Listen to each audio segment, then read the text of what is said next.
नमस्कार दोस्तों, हाजिर हूँ मैं आपका दोस्त अशोक मीणा। राजस्थान इतिहास के वस्तुनिष्ठ प्रश्नों का पार्ट नंबर 6 लेकर इससे पहले 5 पार्ट आप तक पहुँच चुके हैं। देखिए दोस्तों, ये जो सीरीज चलाई जा रही है वे राजस्थान के इतिहास से संबंधित वस्तुनिष्ठ प्रश्न बनाए गए हैं और वस्तुनिष्ठ प्रश्नों का जो मूल आधार है वे मूल आधार यहाँ सही कूट वाले क्वेश्चन रखे गए हैं। आपको 4 पॉइंट दिखाई दे रहे हैं और इनमें से ये देखना है कि सही पॉइंट कौन कौन से हैं और फिर नीचे दिए गए कूट का प्रयोग कर सही उत्तर का चयन आप लोगों को करना है। और ये जो पार्ट नंबर है, पार्ट नंबर 6 है। 5 पार्ट आप तक पहुंच चुके हैं। और दोस्तों, यहाँ एक बात और मैं बता देना चाहता हूँ आपको। हमने यहाँ एक काम और कर रहे हैं कि लास्ट में अंत में जाकर 3 क्वेश्चन हम वे रख रहे हैं जिनका राजस्थान के इतिहास से कथनों से संबंधित है। प्रमुख इतिहासकार या प्रमुख राजा जो भी हैं उनके कुछ कथनों से संबंधित प्रश्न बनाए गए हैं। और पार्ट नंबर 5 में भी लास्ट में 3 क्वेश्चन दिए गए थे आपको, जिनका आंसर आपसे मांगा गया था। उसकी मैं लास्ट में चर्चा करूंगा और 3 क्वेश्चन आपको आज भी दूंगा ताकि आगे आप लोग उसका आंसर ढूंढ के बताएं। तो क्वेश्चन नंबर 41 की हम बात कर रहे हैं, आपके सामने स्क्रीन पर आपको दिखाई दे रहा है। देखिए, मुणोत नैणसी के संबंध में निम्नलिखित पर विचार कीजिए। आप सब जानते हो कि जोधपुर के महाराजा जसवंत सिंह के दरबारी कवि मुणोत नैणसी हुआ करते थे और उन्हीं मुणोत नैणसी के संबंध में ये 4 पॉइंट मैंने रखे हैं। नंबर 1, मुणोत नैणसी का जन्म 9 नवंबर 1660 ईस्वी को जोधपुर के ओसवाल परिवार में जयमल की पत्नी स्वरूप देवी के गर्भ से हुआ था। दोस्तों, ये पॉइंट बिल्कुल सही है, बिल्कुल सही है ये। 2 नंबर पॉइंट, मुणोत नैणसी ने नैणसीरी ख्यात एवं मारवाड़ा परगनारी विगत नामक ग्रंथों की रचना की। दोस्तों, ये बात भी सही है। पॉइंट नंबर 3, महाराजा जसवंत सिंह ने अपने दरबारी कवि मुणोत नैणसी पर गबन का आरोप लगाकर 1 लाख रुपए का जुर्माना लगाया था। दोस्तों, ये बात भी सही है। पॉइंट नंबर 4, 3 अगस्त 1670 ईस्वी को मुणोत नैणसी ने अपने भाई सुंदरदास के साथ फुलमरी गांव में कटार से आत्महत्या कर ली थी। दोस्तों, ये बात भी बिल्कुल सही है, यानी चारों पॉइंट सही हैं। और यदि ये चारों पॉइंट सही हैं तो हमारे पास में सही उत्तर जो बनेगा वे क्या बनेगा? द, यानी 1, 2, 3 और 4। ये तो सीधी बात रही। अब मैं आपको थोड़ा समझाता हूँ मुणोत नैणसी के बारे में कि मुणोत नैणसी कौन थे और क्या कह रहे हैं यहाँ पे। देखिए, आपको ये तो पता लग गया है कि मुणोत नैणसी हैं। वे मुणोत नैणसी जोधपुर के महाराजा जसवंत सिंह के दरबारी कवि हैं, यानी जोधपुर के महाराजा जसवंत सिंह के ये दरबारी कवि थे। दरबारी कवि थे कौन? मुणोत नैणसी। मुणोत नैणसी दरबारी कवि हुआ करते थे। मुणोत नैणसी का जन्म ओसवाल परिवार जोधपुर में हुआ था। 1610 में ओसवाल परिवार जोधपुर में मुणोत नैणसी का जन्म हुआ। 1 नंबर पॉइंट समझ में आ गया। पॉइंट नंबर 2 ये कह रहा है कि मुणोत नैणसी ने नैणसीरी ख्यात। देखो दोस्तों, अगर मारवाड़ के इतिहास के हम सबसे प्रामाणिक स्रोत की बात करें तो वे है मुणोत नैणसीरी ख्यात। सबसे प्रामाणिक स्रोत है ये पूरा का पूरे मारवाड़ का इतिहास हमें यहाँ मिलता है जसवंत सिंह के समय तक का, और आसपास की जो परगना है मारवाड़ के उनका इतिहास भी हमको इसमें मिलता है। और इस पुस्तक में हमें ये भी जानकारी मिलती है कि उस समय मारवाड़ की जनसंख्या क्या थी। दूसरी इनकी जो पुस्तक है मारवाड़ा परगनारी विगत, ध्यान रखना दोस्तों, इस पुस्तक को मारवाड़ का गजेटियर कहते हैं। मारवाड़ का गजेटियर कहते हैं। इस पुस्तक को क्या कहते हैं? मारवाड़ का गजेटियर। दोस्तों ध्यान रखना, गजेटियर उसे बोलते हैं ऐसा ग्रंथ जिसमें किसी भौगोलिक क्षेत्र का हमें एक जगह विस्तृत वर्गीकरण मिल जाए, किसी भौगोलिक इलाके की हमें एक ही जगह एक ही किताब में अगर विशेष जानकारी मिलती है तो उसे हम गजेटियर कहते हैं। तो ध्यान रखना, मारवाड़ परगनारी विगत को हम क्या कहते हैं, मारवाड़ का गजेटियर कहते हैं। ये पॉइंट नंबर 2 है। पॉइंट नंबर 3 की हम बात करें तो दोस्तों पॉइंट नंबर 3 ये कह रहा है, देखिए महाराजा जसवंत सिंह हैं ये रे, इनके दरबारी कवि मुहणोत नैणसी हैं। कौन है?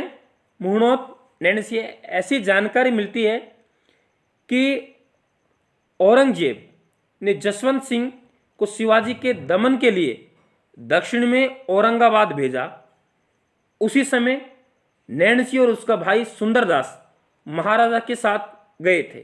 समझ में आया दोस्तों कि औरंगजेब ने महाराजा जसवंत सिंह को शिवाजी का दमन करने के लिए दक्षिण में कहां भेजा? औरंगाबाद भेजा।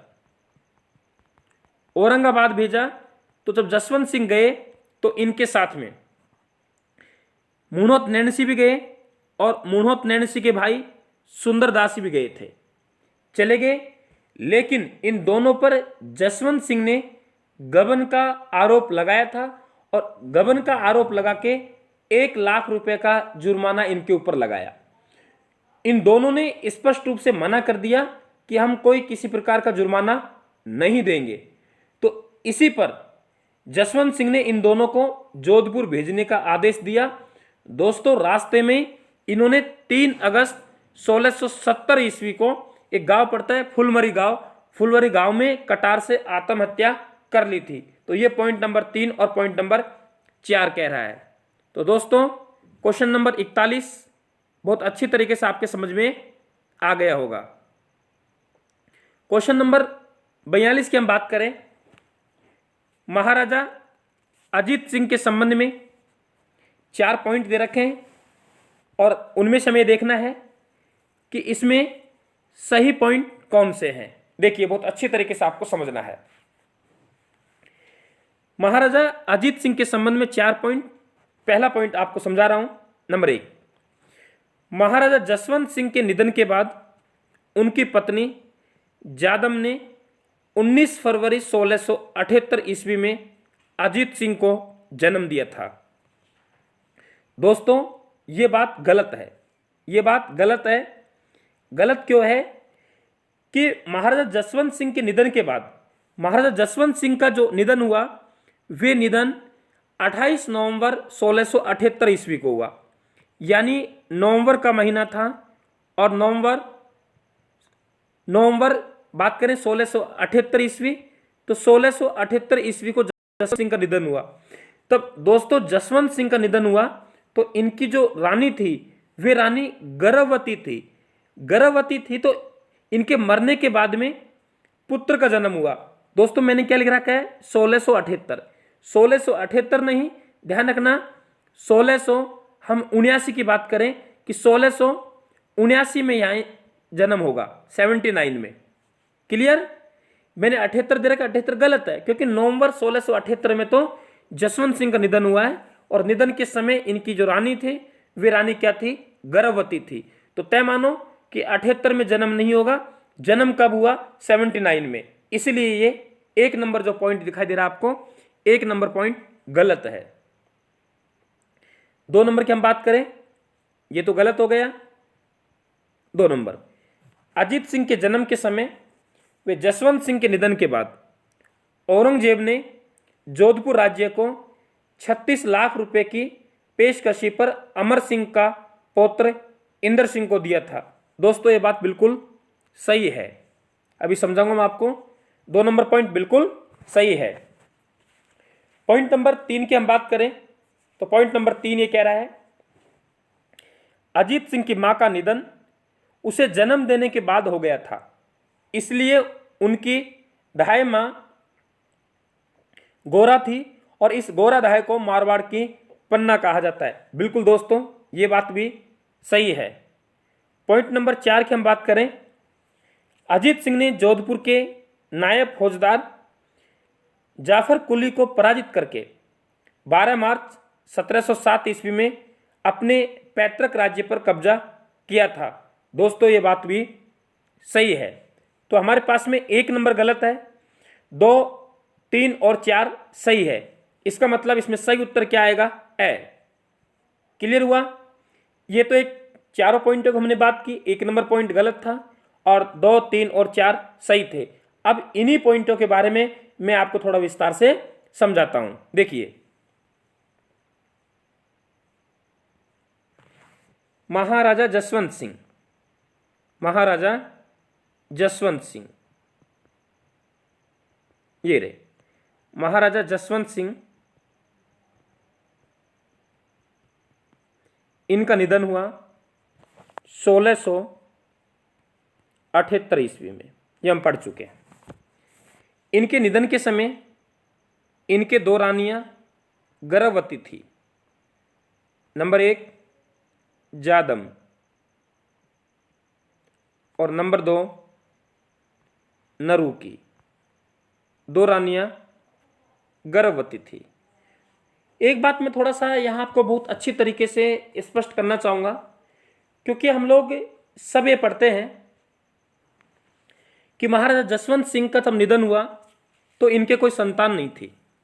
इनकी 2 रानियां थी और 2 रानियां उस समय क्या थी? गर्भवती थी, ऐसा माना जाता है। तो दोस्तों इसका मतलब ये हुआ कि जसवंत सिंह के पहले कोई संतान ही नहीं हुई? नहीं, बिल्कुल ऐसा नहीं है। जसवंत सिंह के पहले पुत्र थे, जसवंत सिंह के पहले पुत्र थे, लेकिन दोस्तों इनके पुत्र मर गए थे और इनका अंतिम पुत्र था जिसका नाम जगत सिंह था। दोस्तों क्या नाम था? जगत सिंह। ये जगत सिंह था। जगत सिंह का निधन, ये वारिस था, औरंगजेब का एकमात्र वारिस बचा था। जगत सिंह का 1676 ईस्वी में, 1676 ईस्वी में निधन हो गया था। और ऐसा बताया जाता है कि मुगल बादशाह ने जगत सिंह की मृत्यु के समय भी महाराजा जसवंत सिंह को जोधपुर नहीं आने दिया था, जिससे जसवंत सिंह और अधिक दुखी हो गया और उसे दिन रात जोधपुर के उत्तराधिकार का प्रश्न बहुत दुखी करने लगा। और इसी दुख के साथ पुत्र के निधन के 2 साल बाद, कब? 1678 ईस्वी में जसवंत सिंह का क्या हो गया? निधन। फिर से समझें कि जसवंत सिंह का एकमात्र जीवित पुत्र बचा हुआ था जगत सिंह।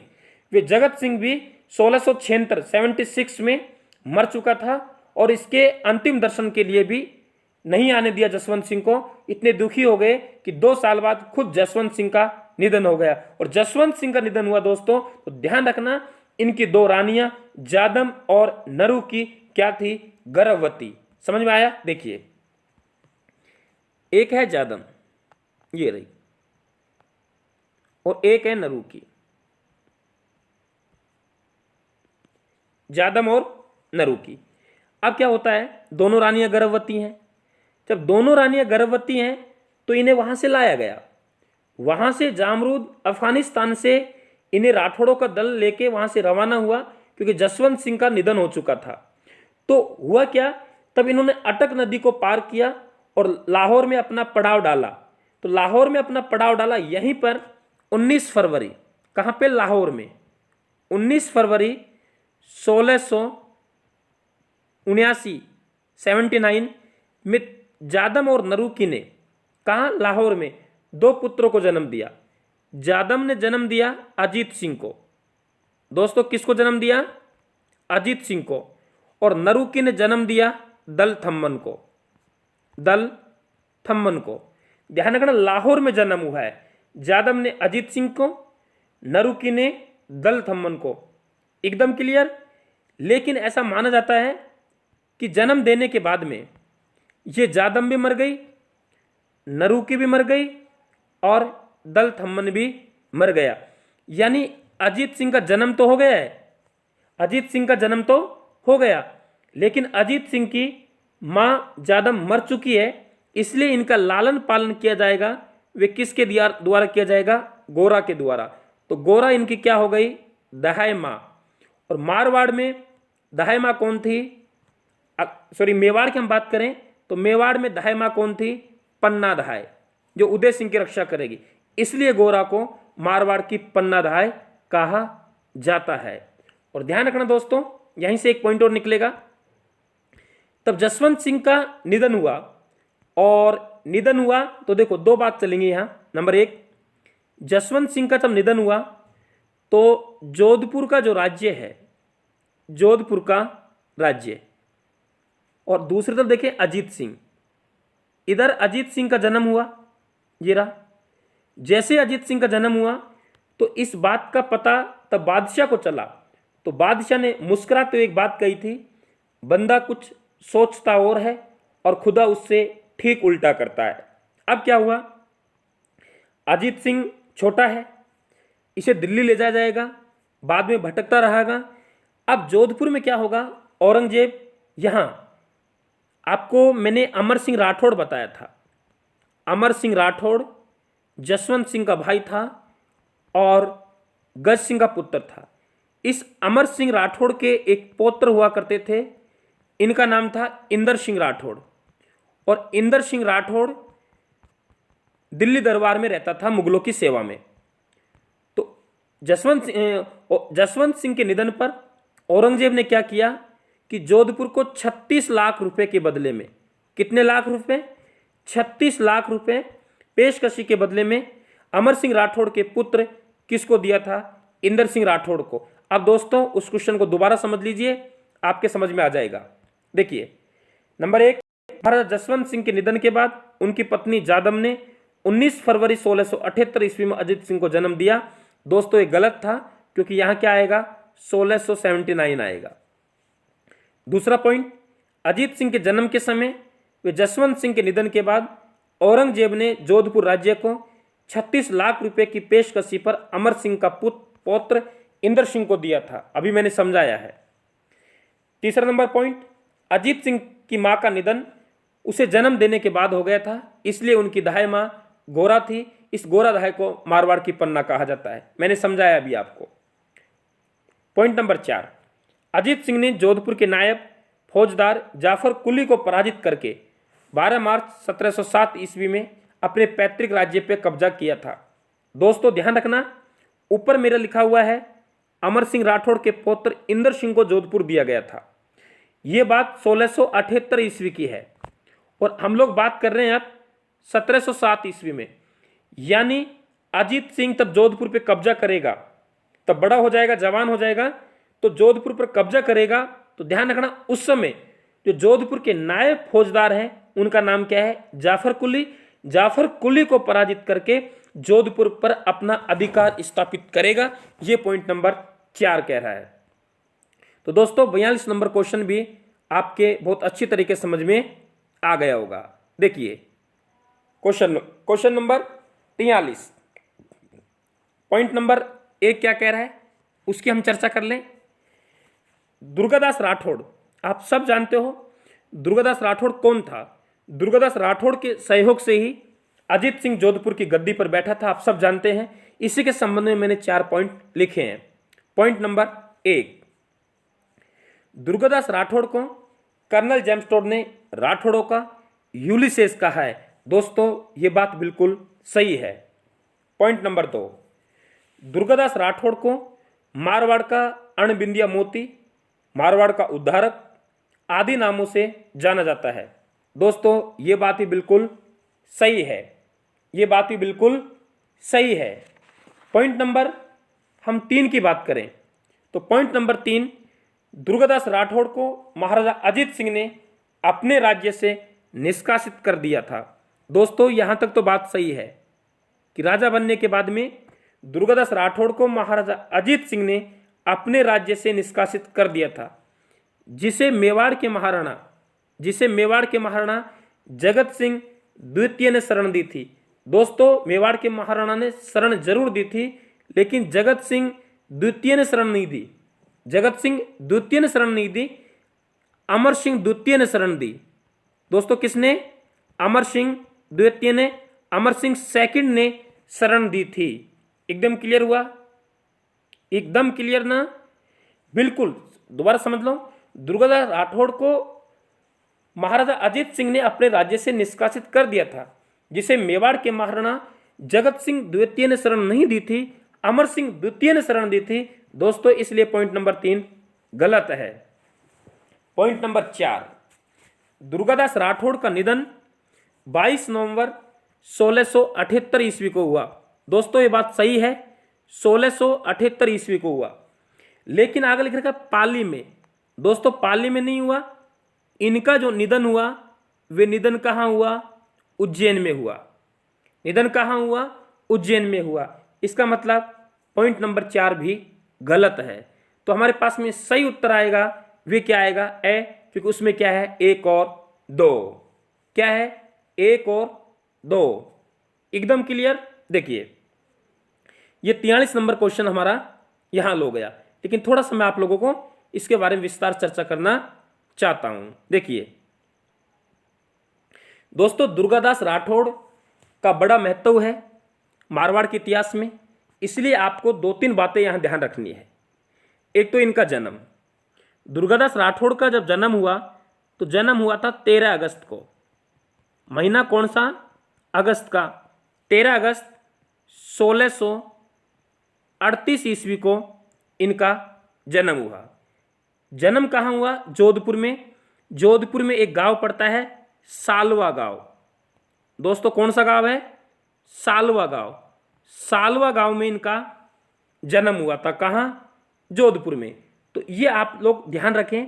और इनके जो पिता हुआ करते थे उनका नाम था आस्करण। आस्करण, अगर पूरा नाम देखें तो हम लोग इसके आगे कर्णोत और जोड़ देंगे, ये ध्यान रखना।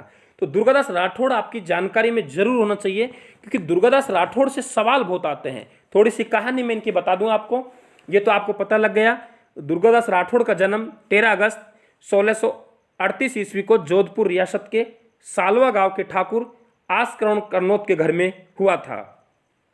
ये ध्यान रखना आप लोगों को कि जन्म हुआ, लेकिन पिता ने इनकी मां और दुर्गादास राठौड़ को यहां से निकाल दिया था। दोनों मां पुत्र लूणा गांव में खेतीबाड़ी के काम करके अपना गुजारा किया करते थे। लेकिन 1655 ईस्वी में एक घटना घटी। वे घटना क्या थी कि एक सांड या कह दें एक ऊंट, एक चारावाह एक ऊंट ले जा रहा था, लेकिन ऐसा माना जाता है कि कुछ बात पूछी थी उससे दुर्गादास राठौड़ ने, लेकिन उसने जवाब गलत दिया था, जिस वजह से उस ऊंट वाहक यानी चारावाह को मरवा दिया, उसको मरवा दिया था। अब क्या हुआ? ये बात जोधपुर के महाराजा के पास पहुंची और जोधपुर के महाराजा ने पूछा कि भाई आपने क्यों मरवा दी?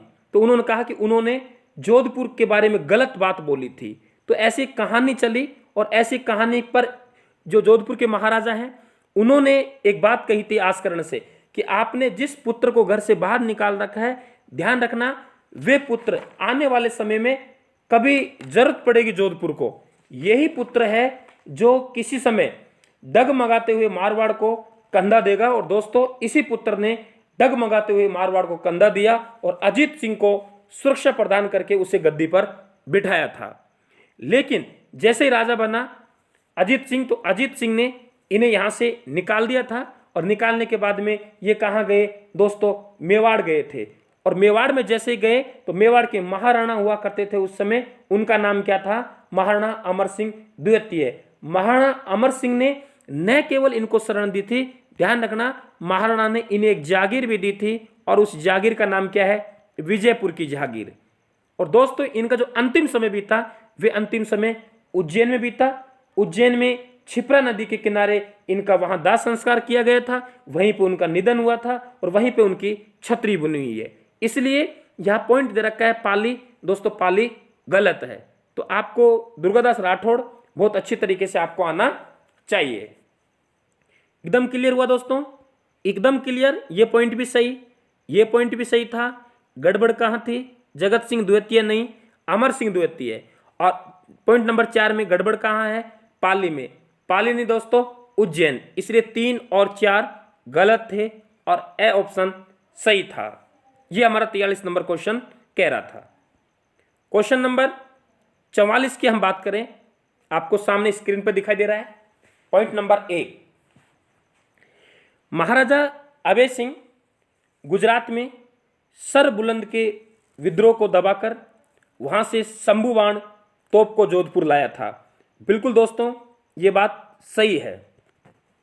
पॉइंट नंबर 2, महाराजा अभय सिंह के शासनकाल में 28 अगस्त 1731 ईस्वी को खेजड़ली का वृक्ष बलिदान हुआ था। दोस्तों ये गलत है। गलत क्यों है? देखिए, गलत इसलिए है क्योंकि 1731 ईस्वी नहीं आएगा दोस्तों। ये बलिदान हुआ था वे 1730 ईस्वी को हुआ था। कब हुआ? 1730 ईस्वी को हुआ था, इसलिए ये क्या है? गलत है। पॉइंट नंबर 3, महाराजा विजय सिंह और मराठों के मध्य 5 जनवरी 1791 ईस्वी को सांबर की संधि हुई थी। दोस्तों ये बात सही है।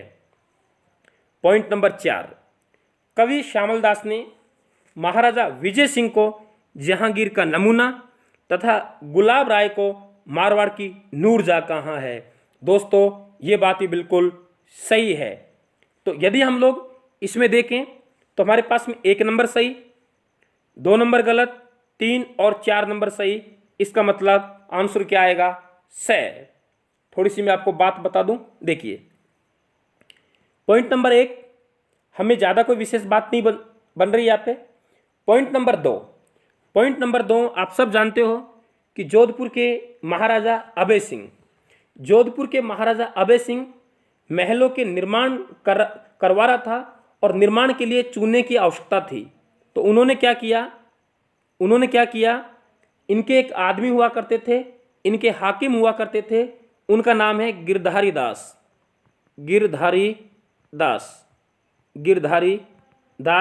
भंडारी।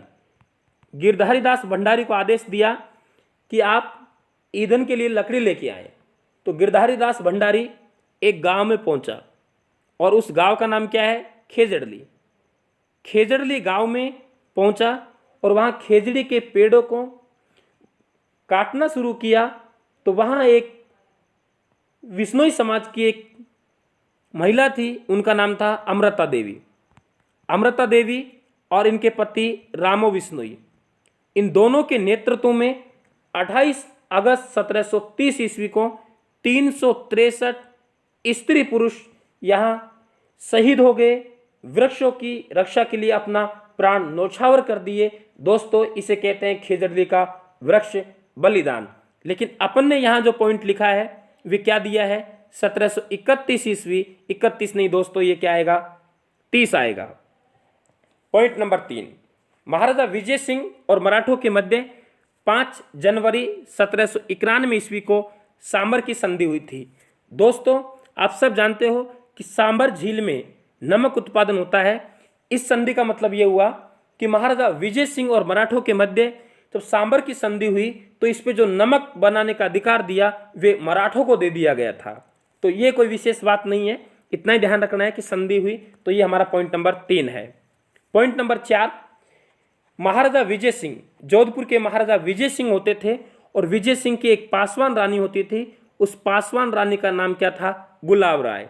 और विजय सिंह वे ही करता था जो गुलाब राय कहती थी। इसी प्रकार से जहांगीर वे करता था जो नूरजहाँ कहती थी। इसलिए इतिहासकारों ने इस विजय सिंह को जहांगीर का नमूना कहा है और गुलाब राय को मारवाड़ की नूरजहाँ कहा है। तो ये आप ध्यान रखें। तो दोस्तों ये 44 नंबर क्वेश्चन था। समझ में आ रहा है? दोस्तों यदि समझ में आ रहा है और वीडियो पसंद आ रहा है तो आप इसे वीडियो को शेयर जरूर करना ताकि अधिकांश विद्यार्थियों तक पहुंच सके। और यदि आपको भी वीडियो अच्छा लगे तो आप भी लाइक और कमेंट करना ना भूलें। और दोस्तों जिन्होंने अभी तक चैनल को सब्सक्राइब नहीं किया हो तो आप सब्सक्राइब कर लें ताकि आने वाले वीडियो की जानकारी आपको मिलती रहे। तो दोस्तों शेयर करना, लाइक करना और आप लोग कमेंट करना ना भूलें। और कमेंट करके आप लोग जरूर बताएं, चाहे हो सकता है नकारात्मक कमेंट हो, लेकिन आप जरूर बताएं कि ये प्रयास कैसा है। और यदि आप अपना कोई सुझाव हो तो सुझाव भी आप लोग हमें बताएं। और ध्यान रखना ये क्वेश्चन मैं जो हल करवा रहा हूँ इनकी जो PDF है वे हमने टेलीग्राम चैनल पे डाली हुई है। टेलीग्राम का जो नाम है वे रायथान अशोक मीणा के नाम से टेलीग्राम है। वहां से आप PDF डाउनलोड कर लें और एक प्रिंट निकाल लें। चलें, क्वेश्चन नंबर 45 आपको स्क्रीन पर दिखाई दे रहा है। देखिए पॉइंट नंबर 1 की हम बात करें तो मारवाड़ महाराजा मान सिंह के समय सहसा मधुसा अकाल पड़ा था। दोस्तों बिल्कुल सही है, 1 number point. Point number 2, Marwar Maharaja Man Singh ने जोधपुर में नाथ संप्रदाय का सबसे बड़ा मंदिर महामंदिर का निर्माण करवाया। दोस्तों ये बात भी सही है। पॉइंट नंबर 3, मारवाड़ महाराजा मान सिंह ने कृष्ण विलास, मान विचार, नाथ चरित्र, तेज मंजरी, जलंधर चरित्र व सेवा सागर नामक ग्रंथों की रचना की। दोस्तों ये बात बिल्कुल सही है। पॉइंट नंबर 4, मारवाड़ महाराजा सरदार सिंह ने अपने पिता जसवंत सिंह द्वितीय की स्मृति में जसवंत थड़ा जोधपुर का निर्माण करवाया। दोस्तों ये बात भी सही है। जब चारों बातें सही हैं तो हमारे पास में उत्तर क्या बनेगा? द 1, 2, 3 और 4। एकदम क्लियर। देखिए अब हम देखते हैं इसमें कोई विशेष कहानी बनती है, तो विशेष कहानी मुझे कोई यहाँ पे नज़र नहीं आ रही। 1 नंबर पॉइंट साधारण बात है। हाँ, 2 नंबर पॉइंट के बारे में मैं आपको जरूर थोड़ा सा यहाँ बताने का प्रयास करूँगा। देखिए 2 नंबर पॉइंट ये कह रहा है कि मारवाड़ में एक मान सिंह है, ये रहा मान सिंह, और एक इनके भाई हैं, उनका नाम है भीम सिंह। मान सिंह और भीम सिंह ये 2 भाई हो गए। दोनों भाइयों में आपस में झगड़ा हुआ जोधपुर की गद्दी को लेकर। तो मान सिंह उस संघर्ष में विजय हुआ और बताते हैं इस संघर्ष में नाथ संप्रदाय के एक ऋषि थे आयश देवनाथ। आयश देवनाथ का बड़ा आशीर्वाद रहा था मान सिंह के ऊपर और ये नाथ संप्रदाय संबंधित थे। तो दोस्तों मान सिंह ने महान विजय के लिए, महान विजय के उपलक्ष्य में महामंदिर का निर्माण करवाया। जोधपुर में कौन से मंदिर का? महामंदिर का निर्माण करवाया, जो कि नाथ संप्रदाय को समर्पित मंदिर है। इसलिए नाथ संप्रदाय का राजस्थान में अगर कोई सबसे बड़ा मंदिर है तो वे महामंदिर है जोधपुर में। तो दोनों भाइयों के बीच में लड़ाई हुई, उस लड़ाई में मान सिंह की विजय हुई। आयस देवनाथ के आशीर्वाद से विजय प्राप्त की और उसके उपलक्ष्य में नाथ संप्रदाय का सबसे बड़ा मंदिर महामंदिर जोधपुर का इन्होंने निर्माण करवाया। और दोस्तों इनके बीच में जो झगड़ा हुआ था वे झगड़ा जालोर में हुआ था और जालोर में भी इन्होंने एक मंदिर बनवाया था। दोस्तों इसे कहते हैं श्रेय मंदिर। तो 2 मंदिर बनवाए, एक महामंदिर जोधपुर, एक श्रेय मंदिर जालोर। दोनों मंदिरों का निर्माण जोधपुर के महाराजा मान सिंह ने करवाया था। दोस्तों ये पॉइंट नंबर 2 की कहानी है। पॉइंट नंबर 3 की कहानी मुझे कोई बड़ी यहाँ नज़र नहीं आ रही। और पॉइंट नंबर 4 साधारण बात है कि जोधपुर के महाराजा सरदार सिंह ने अपने पिता जसवंत सिंह द्वितीय के याद में जो मेहरानगढ़ का किला है, मेहरानगढ़ के किले के नीचे ही तलेटी में एक जसवंत थड़ा महल बनवाया, जिसे हम लोग राजस्थान का ताजमहल कहते हैं। दोस्तों राजस्थान का ताजमहल, थोड़ा ध्यान रखना आप लोग। राजस्थान के ताजमहल की बात करें, राजस्थान का ताजमहल, तो राजस्थान का ताजमहल हम कहेंगे जसवंत थड़ा को। किसको कहेंगे? जसवंत थड़ा को। अगर हमसे पूछे हाड़ौती का ताजमहल, तो दोस्तों हाड़ौती का ताजमहल है वे अबिली मीणी का महल है, अबिली मीणी का महल है। और आपसे दोस्तों पूछे कांठल का ताजमहल, तो कांठल का ताजमहल काका जी की दरगाह है। दोस्तों काका जी की दरगाह, काका जी की दरगाह ये प्रतापगढ़ में है, ये प्रतापगढ़ में है। और ये अबली मीणी का महल है, ये कोटा में है। आपसे पूछे राजस्थान का ताजमहल या बड़ा ताजमहल, तो दोस्तों जसवंत थड़ा है। आपसे पूछे हाड़ौती का ताजमहल या राजस्थान का दूसरा ताजमहल, तो अबली मीणी का महल है। और आपसे पूछे कांठल का ताजमहल, तो दोस्तों काका जी की दरगाह है और काका जी की दरगाह कहाँ है? प्रतापगढ़ में है। तो एकदम क्लियर। आगे चलते हैं। चारों पॉइंट यहाँ सही थे। क्वेश्चन नंबर 46 आपको स्क्रीन पे दिखाई दे रहा है। दोस्तों ये बीकानेर का राठौड़ वंश से संबंधित क्वेश्चन है, यानी मारवाड़ का राठौड़ वंश यहाँ समाप्त हो चुका है और बीकानेर का जो राठौड़ वंश है उस राठौड़ वंश से संबंधित यहाँ सवाल शुरू हो चुके हैं। और इसमें क्वेश्चन नंबर 46 सीधा पूछा है बीकानेर के राठौड़ों के संबंध में निम्नलिखित पर विचार कीजिए। 1 नंबर पॉइंट, 1 नंबर पॉइंट दोस्तों ये कह रहा है राठौड़ वंश की स्थापना के समय बीकानेर का क्षेत्र जांगल प्रदेश के नाम से जाना जाता था। बिल्कुल सही है, 1 नंबर पॉइंट बिल्कुल सही है। पॉइंट नंबर 2, राव बीका ने 1465 ईस्वी में जांगल प्रदेश में राठौड़ वंश की नींव रखी थी। दोस्तों ये बात भी सही है। पॉइंट नंबर 3, राव बीका ने 12 अप्रैल 1488 ईस्वी को अक्षय तृतीया के दिन बीकानेर नगर की स्थापना की थी। दोस्तों ये बात भी सही है।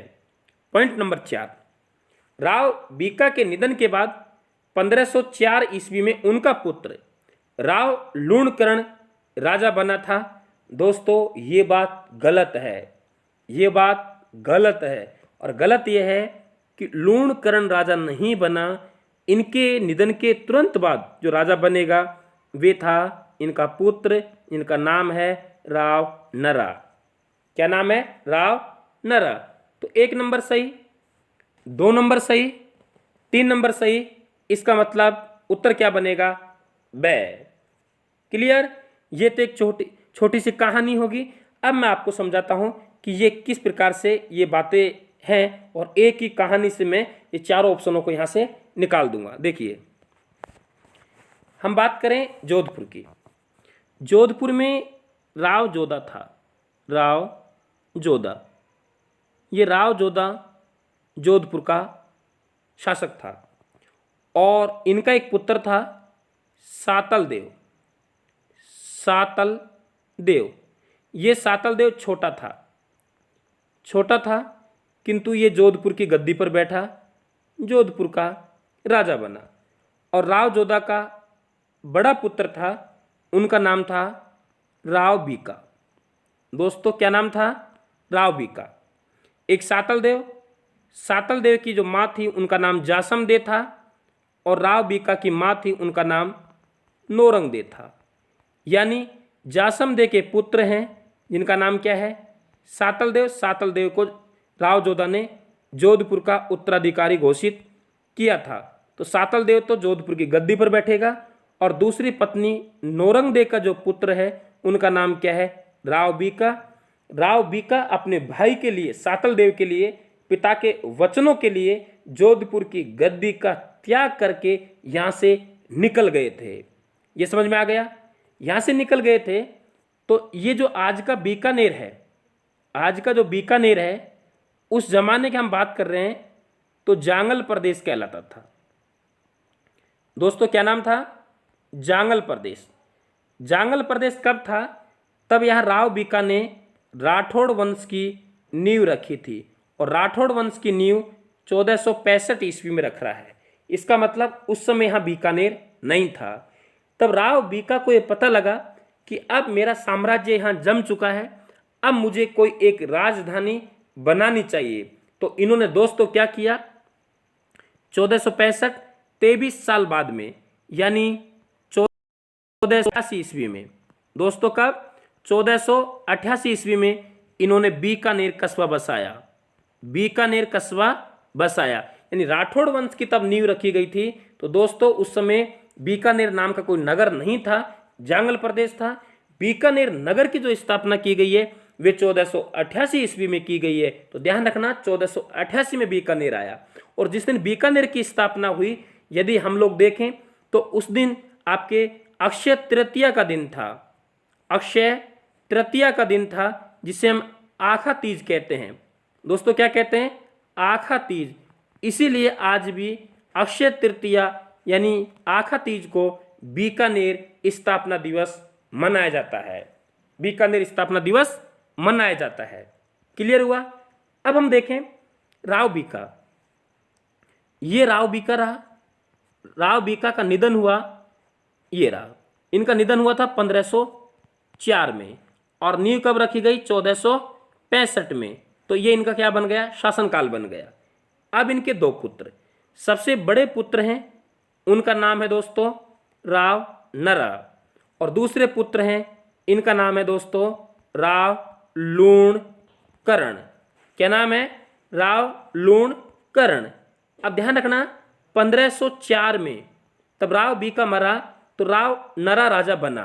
दोस्तों 1 साल के लिए राजा बना क्योंकि इनका 1 साल बाद में निधन हो गया था।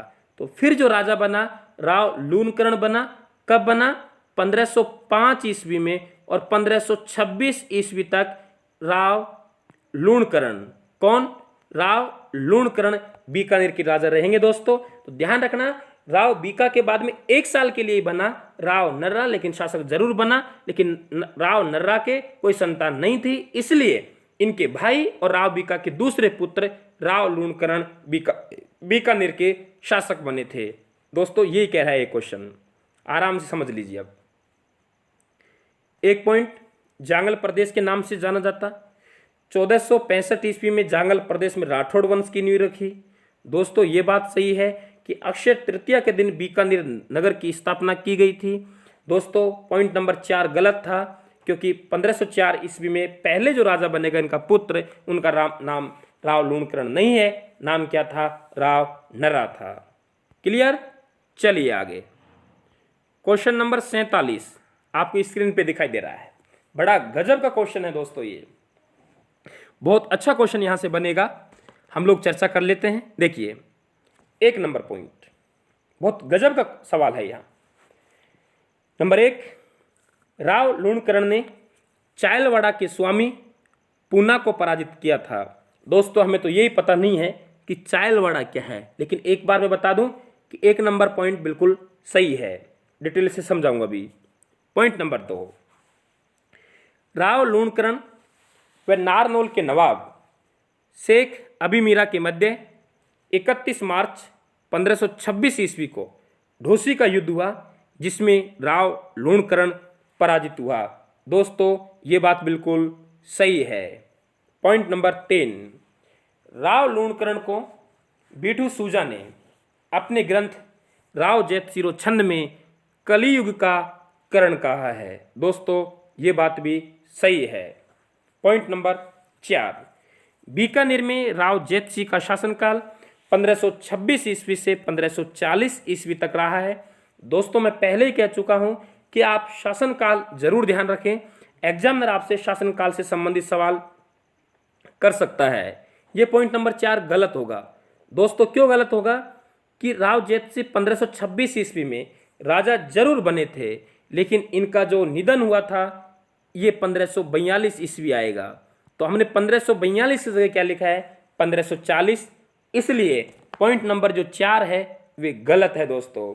और यदि पॉइंट नंबर 4 गलत है तो 1, 2, 3 सही है, तो हमारे पास सही उत्तर बनेगा दोस्तों, वे क्या बनेगा? ब। क्लियर? अब मैं आपको बताता हूं कि 1 नंबर और 2 नंबर पॉइंट क्या कह रहे हैं। देखिए बड़े ध्यान से आप लोग समझना है। ये जो आपको ये राजस्थान का मानचित्र आपको दिखाई दे रहा है दोस्तों, ये जो आज का ये भाग नोहर भादरा वाला भाग है हनुमानगढ़ का, ये इलाका, यहाँ दोस्तों एक चायल जाति निवास करती थी। चायल जाति मुसलमानों की एक जाति, इसलिए दोस्तों इसे चायलवाड़ा कहा जाता था। क्लियर हुआ कि चायलवाड़ा क्या है? आज का नोहर भादरा का आसपास का भाग है हनुमानगढ़ में, इसे उस जमाने में चायलवाड़ा कहते थे। और चायलवाड़ा के स्वामी होते थे जिनका नाम है पूना। तो क्या ये जो राव लूणकरण है ये बीकानेर के राजा हैं यहाँ के। राव लूणकरण अपने साम्राज्य को बढ़ाना चाहता है, इसलिए इसने चायलवाड़ा के स्वामी पूना पर आक्रमण किया और विजय प्राप्त की। दोस्तों यानी चायलवाड़ा है वहाँ के स्वामी पूना को पराजित करके राव लूणकरण ने चायलवाड़ा पे अधिकार कर लिया। अब क्या हुआ दोस्तों? ये यहाँ से आगे बढ़ने लगा, और इधर गया तो हरियाणा का बेल्ट है, यहाँ एक पड़ता है नारनौल। दोस्तों यहाँ के जो आगे के जितने भी राजा हैं यहाँ के इधर के, ये एक हो गए तो नारनौल के जो स्वामी होते थे उनका नाम था दोस्तों शेख अबी मीरा के नेतृत्व में ये सभी एक हो गए। और दोस्तों इन सभी ने मिलकर जो राव लूणकरण है उसको 1526 ईस्वी में, दोस्तों कब, 1526 ईस्वी में एक युद्ध हुआ था और उस युद्ध का नाम क्या है, ढोसी का युद्ध है। दोस्तों क्या नाम है, ढोसी का युद्ध। और ढोसी के युद्ध में राव लूणकरण को पराजित कर दिया। बहुत अच्छी जानकारी है, फिर से समझ लें। बीकानेर के शासक राव लूणकरण ने चायलवाड़ा के स्वामी पूना को पराजित किया, विजय प्राप्त की और अपने साम्राज्य विस्तार को करने के लिए हरियाणा की तरफ अग्रसर हुआ। तो वहां के छोटे छोटे राजा एकजुट हो गए नारनौल के शेख अभी मीरा के नेतृत्व में और एक युद्ध हुआ था 1526 ईस्वी में, जिसे दोस्तों ढोसी का युद्ध कहते हैं। उसमें ये वीर गति को प्राप्त हो गए, यानी राव लूणकरण मर गए। क्लियर हुआ, 1526 में मरे। और राव लूणकरण के पुत्र थे, उनका नाम क्या था दोस्तों, राव जैतसी था। और राव जैतसी 1526 में राजा बना, ये बात तो सही है, लेकिन 1542 ईस्वी में इनका निधन हुआ था। आप सब जानते होंगे मालदेव से इन्होंने एक लड़ाई लड़ी थी जिसे पाहेबा का या साहेबा का युद्ध कहते हैं। पाहेबा या साहेबा के युद्ध में राव मालदेव से लड़ते हुए राव जैतसी वीर गति को प्राप्त हो जाएंगे, यानी मर जाएंगे। एकदम क्लियर, देखिए, यानी क्वेश्चन नंबर 47 क्लियर हुआ। आगे चलते हैं। क्वेश्चन नंबर 48 आपको सामने स्क्रीन पे दिखाई दे रहा है। पॉइंट नंबर 1, बाबर पुत्र कामरान ने राव जैतसी के समय बीकानेर पर आक्रमण किया, लेकिन उसे वहां से वापिस भागना पड़ा। दोस्तों ये बात सही है। पॉइंट नंबर 2, राव जैतसी के पाहेबा युद्ध में मारे जाने के बाद उनका पुत्र राव कल्याणमल अकबर की शरण में चला गया था। दोस्तों अभी मैंने बात की है कि राव जैतसी पाहेबा के युद्ध में मालदेव से लड़ता हुआ मारा जाएगा, तो उनका पुत्र जो कल्याणमल है, ये कल्याणमल यहाँ से भागेगा। लेकिन दोस्तों ये भागेगा तो अकबर के पास नहीं जाएगा, ये जाएगा शेर शाह सूरी के पास, शेर शाह सूरी की शरण में जाएगा दोस्तों। इसलिए मैंने क्या लिखा है, अकबर। तो इसका मतलब पॉइंट नंबर 2 हमारा क्या हो गया दोस्तों, गलत हो गया। पॉइंट नंबर 3, राव कल्याणमल ने 1570 के नागौर दरबार में अकबर की अधीनता स्वीकार कर ली थी। दोस्तों आप सब जानते हैं कि राव कल्याणमल ने 1570 ईस्वी में नागौर दरबार में अधीनता स्वीकार की और अपने 2 पुत्र, एक का नाम है राय सिंह और दूसरे का नाम है पृथ्वीराज राठौड़, दोनों को भी ले गया और अकबर की शरण में छोड़कर आ गया। और इसी पृथ्वीराज राठौड़ को जो इटली के निवासी हैं एलपी टेसीटोरी ने दोस्तों क्या कहा है, डिंगल का हेरोस कहा है। तो इसका मतलब हमारे पास 3 नंबर भी सही है और 4 नंबर भी सही है। तो हमारे पास जो गलत था वे गलत क्या है, हमारे पास में 2 नंबर गलत है। 2 नंबर गलत है तो हमारे पास में सही उत्तर क्या बनेगा, से। समझाता हूं मैं थोड़ी कहानी आपको, देखिए मैं आपको ये समझा रहा हूं कि एक युद्ध हुआ जिसमें राव जैतसी मर गया। राव जैतसी मर गया 1542 ईस्वी में और मालदेव का बीकानेर पर क्या हो गया, अधिकार। अब राव जैतसी मर गया तो इनके जो पुत्र हैं, पुत्र का नाम क्या है, कल्याणमल। ये कल्याणमल दोस्तों यहां से भागेगा और शेर शाह सूरी के शरण में जाएगा। हम बात कर रहे हैं 1542 ईस्वी की। शेर शाह सूरी की शरण में जाएगा। अपन ने क्या लिखा था, अकबर, इसलिए गलत है।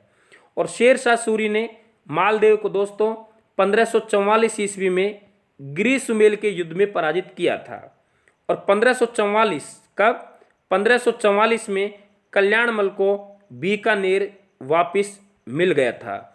यानी 1542 ईस्वी और 1544। 1542 में मालदेव का अधिकार और 1544 में शेर शाह सूरी की मदद से कल्याणमल ने वापिस बीकानेर प्राप्त किया। इसलिए दोस्तों 1542 से 1544 ईस्वी तक बीकानेर में कोई शासक नहीं रहेगा, बीकानेर पर मालदेव का अधिकार रहेगा। एकदम क्लियर। चलिए, यही जो राय सिंह है, कल्याणमल है, ये कल्याणमल 1570 में तब नागौर दरबार का आयोजन करवाएगा अकबर, तो अकबर की अधीनता स्वीकार करेगा। अधीनता स्वीकार करेगा तो दो पुत्र हैं, एक का नाम राय सिंह है और एक का नाम दोस्तों पृथ्वीराज राठौड़ है। दोनों को अकबर की शरण में छोड़ के आ जाएगा।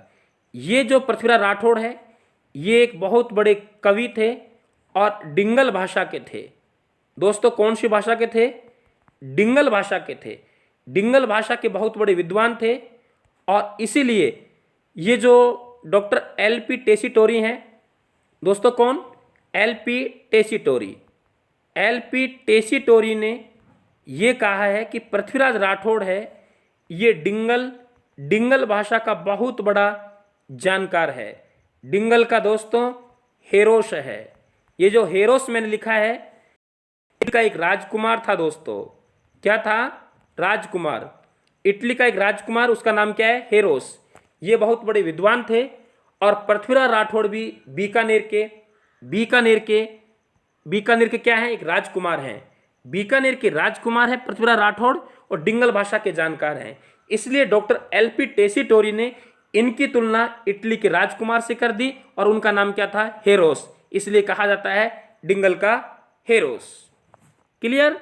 देखिए अब यही सवाल आपके समझ में आ गए। बाबर पुत्र कामरान ने राव जैतसी के समय बीकानेर पर आक्रमण किया लेकिन उसे वहां से वापस भागना पड़ा। दोस्तों ये पॉइंट और समझाता हूं मैं आपको। देखो कि ये जो कामरान है ये कामरान लाहौर का शासक था। ये चाहता था कि ये जो इलाका है उत्तरी राजस्थान, नंबर 1 भटनेर और बीकानेर, भटनेर और दोस्तों बीकानेर, इसको क्यों ना मैं मेरे राज्य में मिला लूं। तो इन्होंने जो आक्रमण किया भटनेर पर आक्रमण किया दोस्तों। किस पर? भटनेर पर। और भटनेर के किलेदार होते थे, उनका नाम क्या था? खेतसी। यानी बाबर पुत्र कामरान ने भटनेर पर तब आक्रमण किया तो भटनेर के खेत खाली हो गए थे। खेत मतलब खेतसी। खेतसी को पराजित करके ये कामरान दोस्तों बीकानेर की तरफ बढ़ेगा। बीकानेर की तरफ बढ़ेगा जहां पर ये राव जैतसी है। राव जैतसी इन्हें वापिस खदेड़ने में कामयाब होंगे। ये पॉइंट नंबर 1 कह रहा है। तो 1 नंबर सही था दोस्तों। 2 नंबर में गड़बड़, अकबर नहीं शेरशाह सूरी, गलत था। 3 सही था दोस्तों। 4 सही था। ये क्वेश्चन नंबर 48 की कहानी बनेगी। क्लियर हुआ? आगे चलते हैं।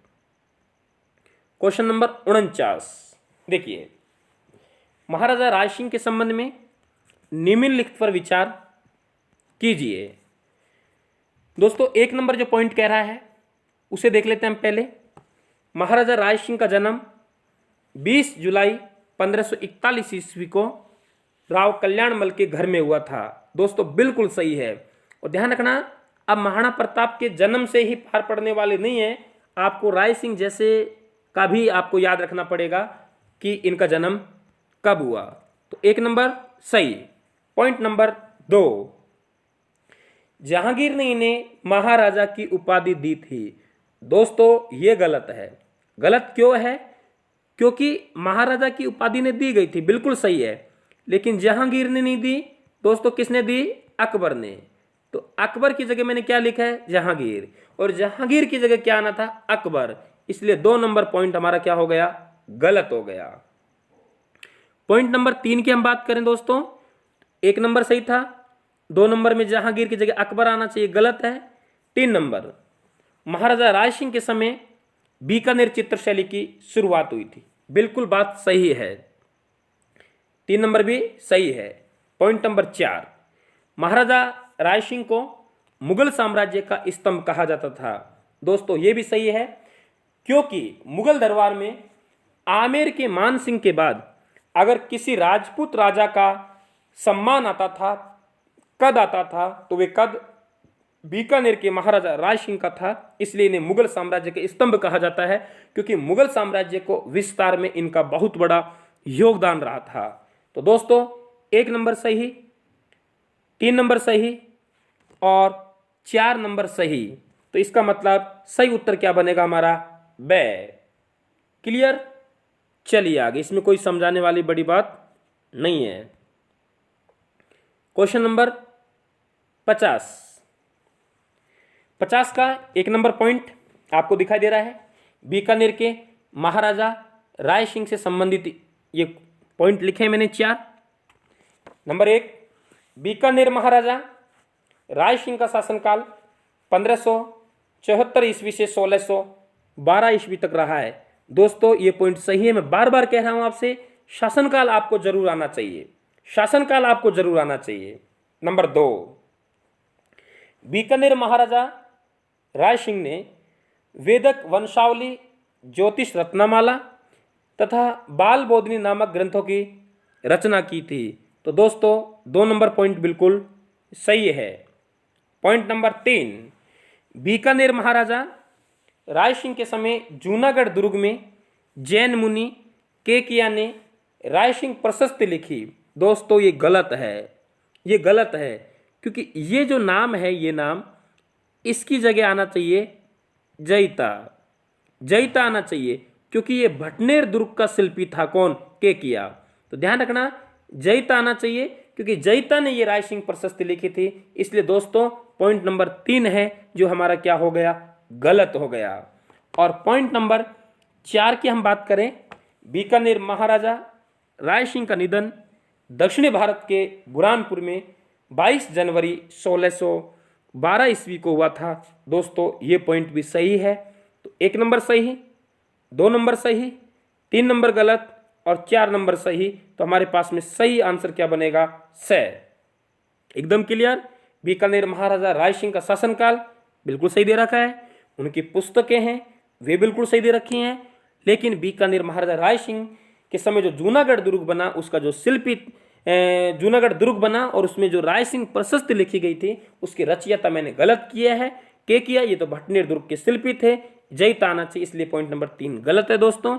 और पॉइंट नंबर 4, बीकानेर महाराजा राय सिंह का निधन दक्षिणी भारत के बुरहानपुर में हुआ और 1612 में हुआ, ये पॉइंट भी सही है। तो दोस्तों 1 घंटे का लगभग पार्ट बन चुका है, 1 घंटा हो चुका है। अब हम लोग जो बात करेंगे, जो हमारी चर्चा बाकी है, यानी ये जो क्वेश्चनों की हम बात करें, वे तो हमारे वीडियो यहीं ख़त्म है, लेकिन मैंने आपको एक सीरीज चला रखी है दोस्तों, और वे सीरीज ये थी कि हमने ऐसा 3-3 क्वेश्चन लिए हैं राजस्थान के इतिहास में जो कथन है, उन कथनों से संबंधित हम लोगों ने कितने क्वेश्चन? 3 क्वेश्चन हमने पार्ट नंबर 5 में लिए थे दोस्तों, और कथन से संबंधित क्वेश्चन बनाए थे। और मैंने आपसे ये कहा था कि इन्हें आपको ढूंढना है, आपको जवाब देना है। कमेंट बॉक्स में आपने जवाब भी दिए हैं दोस्तों, उसे थोड़ा सा आप लोग देख लीजिए कि किस किस का जवाब सही है और किस किस का जवाब गलत है। 3-3 क्वेश्चन हम रोज उठाएंगे दोस्तों। 3 क्वेश्चन पार्ट नंबर 5 में उठाए और 3 क्वेश्चन मैं आज भी आपको दूंगा। तो 1 नंबर क्वेश्चन जो कल के 3 क्वेश्चन हैं, उनमें से पहला क्वेश्चन जो आपके सामने दिखाई दे रहा है दोस्तों, वे क्या है? देखिए, नूर बेटा उस वक्त में खुदा की इबादत में था, परंतु जब उदारता तथा वीरता बट रही थी, तब मैं नूर के बदले इन्हीं 2 चीज़ों को मांग लाया। सो मांगने वालों को जवाब और शत्रु को पीठ कभी नहीं देता। तो ये कथन दोस्तों किसका है? ये मैंने आपसे पूछा था, और ये कथन है, ये बै की हम बात करें तो महाराजा मान सिंह प्रथम का है दोस्तों। ये अजमेर नहीं है, ये आमेर है। ये गलती हो गई टाइपिंग दोस्तों, क्या आएगा? आमेर आएगा। ये क्या था मैं बता दूं आपको। 1562 में तब दादा भारमल मान सिंह को अकबर की सेवा में ले गया था। तब अकबर से मान सिंह का पहले परिचय हुआ तो उन्होंने उनके सांवला रंग को देखकर कहा था कि मान सिंह, जब खुदा के यहाँ नूर बट रहा था तब क्या तुम हाजिर नहीं थे? समझ आया? अकबर ने पूछा कि मान सिंह, जब खुदा के यहाँ नूर बट रहा था तब क्या तुम हाजिर नहीं हुए? तो इन्होंने जवाब दिया था, बहुत विनम्र भाव से जवाब दिया था मान सिंह ने, नूर बेटा उस वक्त में खुदा की इबादत में था, परंतु जब उदारता तथा वीरता बट रही थी, तब मैं नूर के बदले इन्हीं 2 चीज़ों को मांग लाया। सो मांगने वालों को जवाब और शत्रु को पीठ कभी नहीं देता। तो 1 नंबर पॉइंट का जवाब ये था दोस्तों। पॉइंट नंबर 2 की हम बात करें, पॉइंट नंबर 2 की हम बात करें तो दोस्तों, यदि मैं जीवित रहा यदि मैं जीवित रहा तो जयपुर को धूल में मिला दूंगा। दोस्तों, जयपुर का जो लड़ाइयाँ चल रही थी जयपुर की, मराठों से काफ़ी युद्ध हुए हैं, मराठों से काफ़ी युद्ध हुए हैं दोस्तों।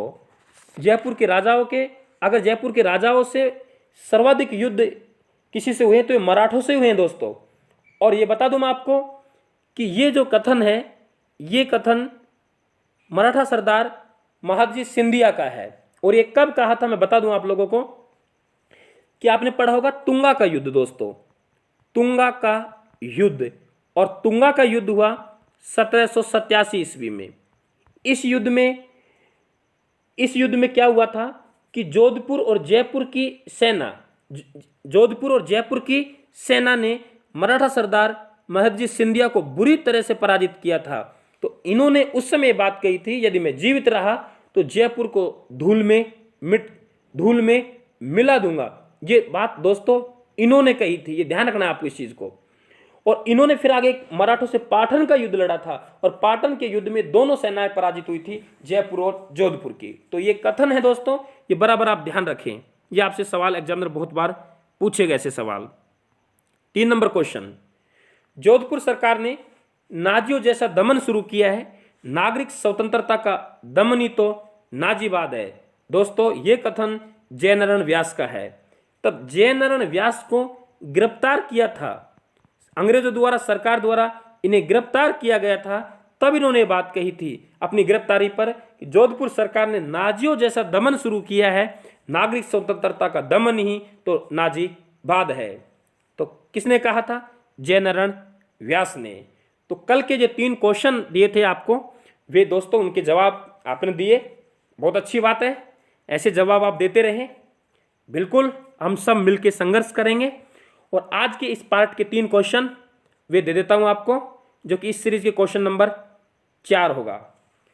हम लड़ाई के मध्य में पहुंच चुके हैं, ये कथन किसका है? आपको दोस्तों जवाब देना है कमेंट बॉक्स में। और क्वेश्चन नंबर 5, इच्छा हो या कि अनिच्छा हो तुम की इससे द्वेष तुम्हें, जीना तो सुनना होगा नूतन युग का संदेश तुम्हें।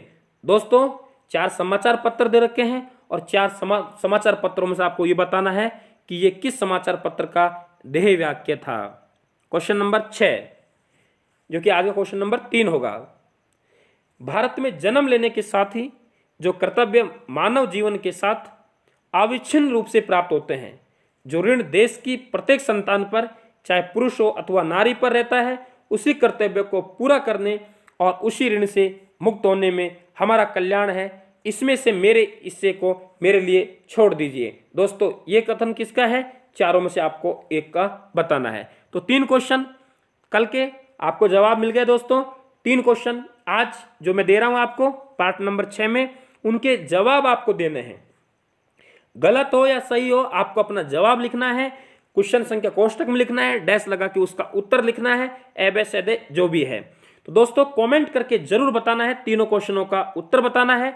और इस तरह 3-3 क्वेश्चन प्रत्येक पार्ट में लेंगे दोस्तों, तो 30-40 कथन जो इतिहास से संबंधित है उनके क्वेश्चन आप तक पहुंच जाएंगे। और एग्जामिनर यदि तय मानना कथनों से सवाल पूछेगा तो ये आपको 30-40 क्वेश्चन मैं दूंगा 3-3 करके, दोस्तों यहां से याद भी हो जाएंगे और आपका वह सवाल गलत भी नहीं जाएगा।